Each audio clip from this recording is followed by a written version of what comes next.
Hey everybody, welcome to the next episode of the Strand Tennis Center podcast, filled with tips, advice, tennis, not tennis, just life advice too, whatever you need. Like it on YouTube, share it on the podcast as well. Thank you. You put your thumbs up now, Santi? I'm going to crush you. Another one. We had a technical difficulty last week. I go through this whole drill, and I got another technical difficulty. Santi, know your equipment.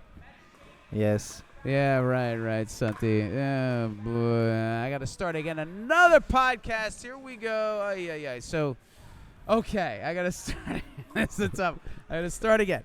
But no one will know this. Okay. So I feel like I'm repeating myself, but no one will. Okay, so I went last week over a podcast about how to play winning doubles on the USTA level for 4-0, 4-5, or 3-5. Doubles on that level is a little different, a little nuanced than playing on the pro level. So our 4-0 team went to regionals 2 weeks ago, beat Monmouth, and they're in the sectional finals now. There's 6 other teams. They'll play 5 matches over Friday, Saturday, and Sunday. So basically, if they win that, then they go to nationals, which will probably be in Florida or in Arizona. The key to playing winning doubles, this podcast is about playing winning doubles USTA league play. There's 3 big concepts, and inside those concepts, I'll give you some drills. Number 1 is owning the middle. That's the biggest, most important concept. Highest percentage of balls go down the middle because it's just an easier place to hit and there's a bigger court.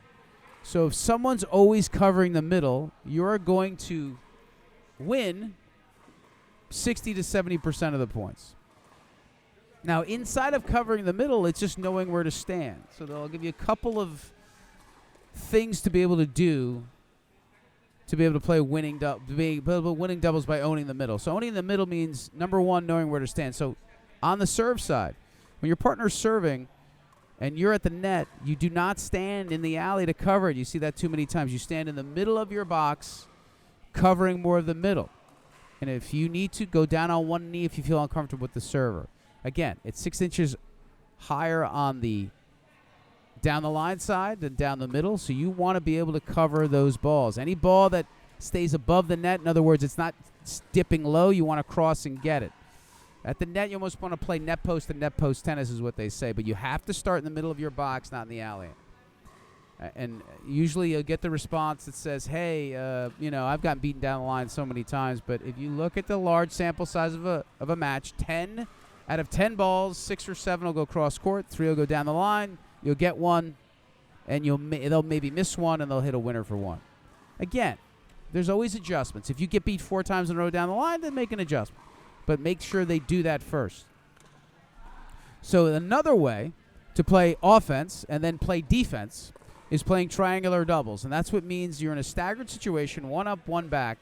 And many times, too much when we play doubles, we're standing and watching when we're at the net. We cannot stand and watch. And the big key is moving with the ball. And what you do is you move in a triangular position. So you start in the middle of your box. You try to cross. If you do not cross, the ball goes past you. You back up along that T-line or center line because you're going to play the middle. And you're going to guard that middle. You're going to wait till your partner hits. You hit it. When they hit, you split step. You watch the net person across from you. If that person's reacting to the ball, you stay in the middle.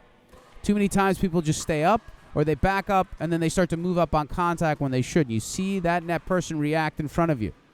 If that goes past the net person, then you move forward in a triangular position following the ball. Okay? Then you're going to try to cross again. If you don't, you back up again. So you're moving in this triangular position. Okay? So you're playing offense, trying to cross, backing up, playing defense. More points are won playing defense usually than playing offense. When you back up and slide to the middle and you play defense, it's a big deal. If you can extend that point, you frustrate the opponent. And what happens is this movement also forces the opponent into situations where they have to hit the ball a little better, try a little harder, try for a hard margin shot because you're always moving. If you're just standing there at the net waiting for the ball to come to you, it doesn't put a lot of pressure on the net person at all.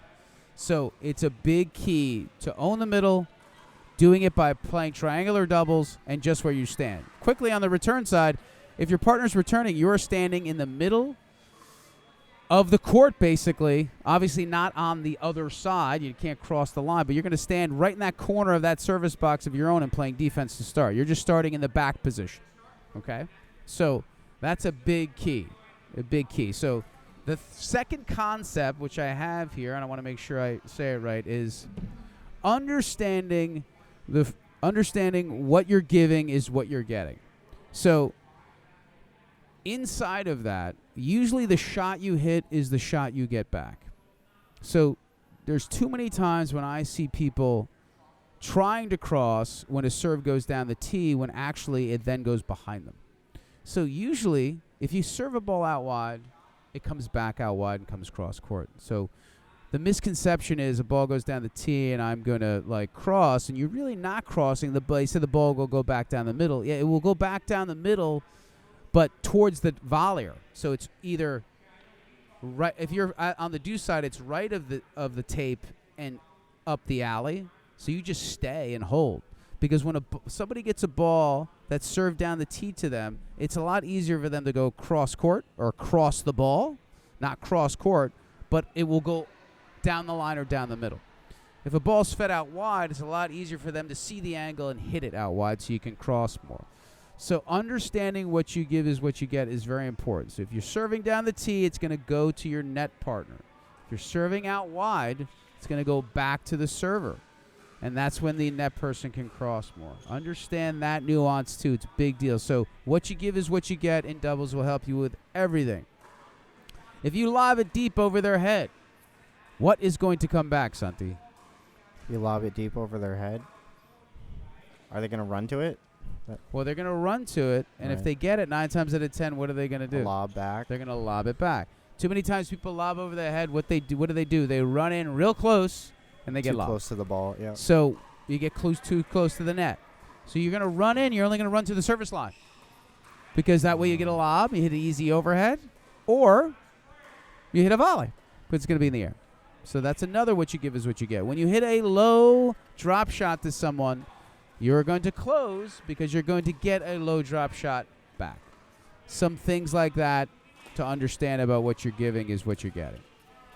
Third concept, what can really help you is understanding in general. Again, these are all generalities. Things will change. If you hit a ground stroke and the ball bounces, you're going to move in. If the ball does not bounce, you're not going to move in, right? Because somebody's hitting it in the air. So with a bounce, you move forward. Without a bounce, you back up or stay where you are. So understanding those three concepts.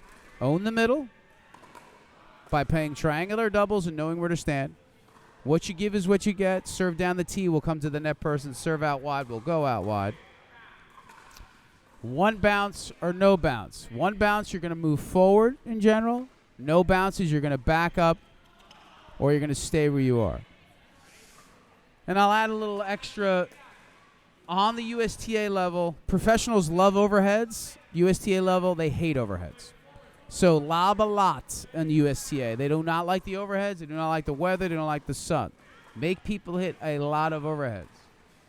So when you play your matches, if you can establish these three concepts, you'll probably win, I'd say 80% of the matches. It's foolproof way to be able to, and again, you all have bad days, and somebody has a great day, and they just play so great that any shot you hit doesn't work. But think of those three concepts, and hopefully they'll make your game a little better. I think we can definitely make people play better doubles if they incorporate these three concepts. We've done it. We've seen it. We're in the sectional final because of it, and I think we're going to win, hopefully, the section, go to the nationals, I think, because of these concepts. So, Santi, anything you want to add from your experience with doubles in your life? Yeah, so I played doubles in high school, first dubs, with my partner, my fellow captain, and it was funny because we didn't really have that much of a tennis background.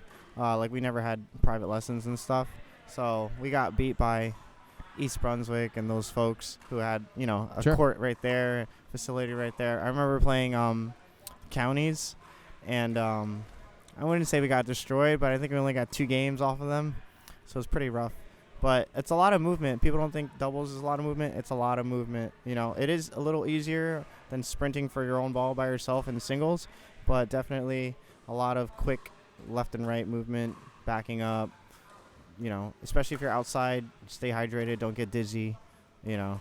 Oh yeah, stuff that's like a big that. key. And A lot then of you gotta- ice. Yeah. A lot of ice, a lot of hydration. You can drink before. A lot of people drink the night before. They drink a lot of water the night before. Yeah, for the liquids.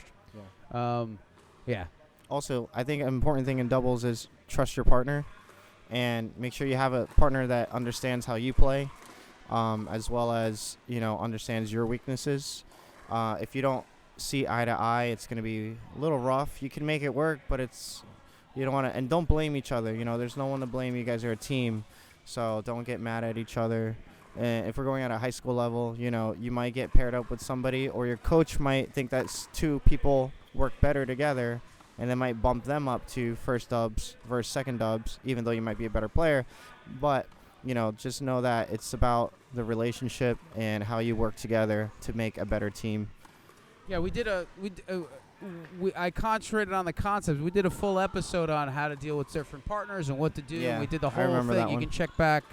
I liked the episode. It was a pretty good episode. Covered all personalities and how you deal with it and Yeah. things like that. So, yeah, but Sunti's right. But if you want more on that, just go back to one of the episodes. I forget what episode number it is. It covers all those personalities. But let's hopefully that helped. It's a quick podcast to give you those three concepts. Hopefully it works. Good luck in your matches. Remember, stay active, everybody. Movement, answers in the actions. Good luck, everybody. Thanks, everybody. I'll talk to you. Hey, everybody. Hope you like the podcast. Please share it with your friends. Anybody that you know, anybody that's into tennis, anybody that's into bettering themselves, share it.